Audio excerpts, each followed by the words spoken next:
ঘটিয়েছি।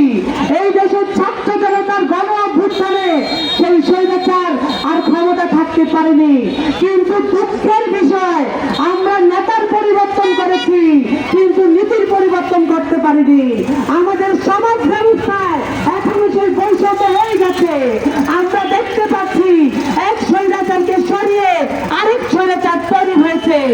আমরা দেখতে পাচ্ছি কত ঢাকা বিশ্ববিদ্যালয়, জাহাঙ্গীর বিশ্ববিদ্যালয়ের মতো বিশ্ববিদ্যালয়, সেই বিদ্যাপীঠে কিভাবে আমাদের ভাইদেরকে হত্যা করছে এবং কিভাবে মবের মাধ্যমে এক নৈরাজ্য চলছে। আমাদের সেই ভাইদেরকে ভাত খাইয়ে হত্যা করছে এবং যে মতাদর্শেরই হোক, যে যত ধরনের অপকর্মের সাথে যুক্ত হোক, তার বিচার করবে আইন। সেই আইনের বিচার করার প্রয়োজন, সেই আইনের দায়িত্ব কে নিচ্ছে? আমরা দেখতে পাচ্ছি বর্তমান সমাজে বিভিন্ন ধরনের সন্ত্রাসী বাহিনী বিভিন্ন মানুষকে হয়রানি, নির্যাতন এবং মেরে ফেলছে এবং গুম করছে। আমরা সেই জায়গা থেকে বাংলাদেশের সমাজতান্ত্রিক দল বাসদ বন্দর থানার পক্ষ থেকে আজকে আমরা প্রতিবাদ জানাচ্ছি। আমরা বলতে চাচ্ছি আর কোন ধরনের এই সহিংসতা নৈরাজ্য চলবে না এবং এই সন্ত্রাসী নৈরাজ্য যেখানে হবে তাদেরকে আইনের বিচারে আনতে হবে।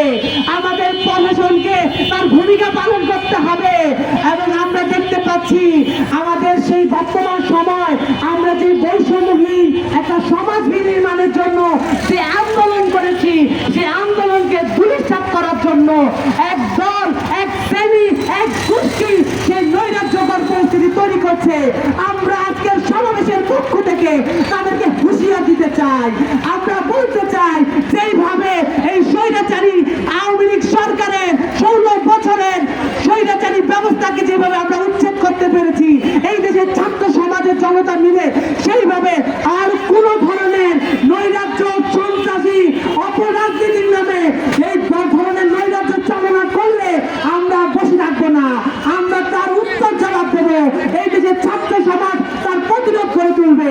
সেই জায়গায় আপনারা যারা শুনছেন সকলকে ঐক্যবদ্ধভাবে দাঁড়িয়ে সামনেই দুর্গাপুৎসব এবং আমরা জানি আমাদের বাংলাদেশ একটা অসাম্প্রদায়িক বাংলাদেশ, কিন্তু এক গোষ্ঠী, এক শ্রেণী এই বাংলাদেশকে উত্তেজনাকর পরিস্থিতি তৈরি করতে চাচ্ছে, আমাদের হিন্দু মুসলমানদের মধ্যে দাঙ্গা তৈরি করতে যাচ্ছে।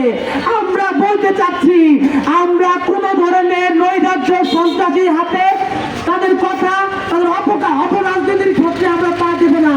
আমরা সবাই মিলিত ভাবে আমরা দেশকে গড়ে তুলবো, সাম্যের সমাজ গড়ে তুলবো, সমাজতান্ত্রিক সমাজ ব্যবস্থা গড়ে তুলবো। সেই মুক্তিযুদ্ধের যে প্রকৃত চেতনা, আকাঙ্ক্ষা, সেটাকে ধারণ করবো। প্রয়োজনে আমরা হিন্দু, মুসলিম, বৌদ্ধ, খ্রিস্টান একত্রভাবে এই নৈরাজ্য সন্ত্রাসী যেখানেই হবে সেখানে প্রতিরোধ করে তুলবো। এবং আমরা দেখতে পাচ্ছি বর্তমান সামনে দুর্গা উৎসবকে কেন্দ্র করে একদল দেশের সাম্প্রদায়িকীকরণ করছে, দেশের মানুষের প্রতি দাঙ্গা সৃষ্টি করছে। আমরা তাদের হুঁশিয়ারগিরি করতে চাই। এই বাংলাদেশ অসাম্প্রদায়িক বাংলাদেশ। এই বাংলাদেশে যে সাম্প্রদায়িকতা করবে তার উত্তর জবাব এই দেশের মানুষ দিবে। সেই জায়গা থেকে সকলকে ঐক্যবদ্ধভাবে লড়াই করার আহ্বান জানাই। আপামর জনগণকে সেই লড়াই সংগ্রামের মধ্যে দিয়ে আগামী দিনের উন্নত বাংলাদেশ গড়ে তোলার জন্য, অসাম্প্রদায়িক বাংলাদেশ গড়ে তোলার জন্য সবাইকে ঐক্যবদ্ধভাবে লড়াই সংগ্রাম পরিচালনা করার জন্য আপনাদেরকে আহ্বান জানাচ্ছি। ধন্যবাদ সবাই।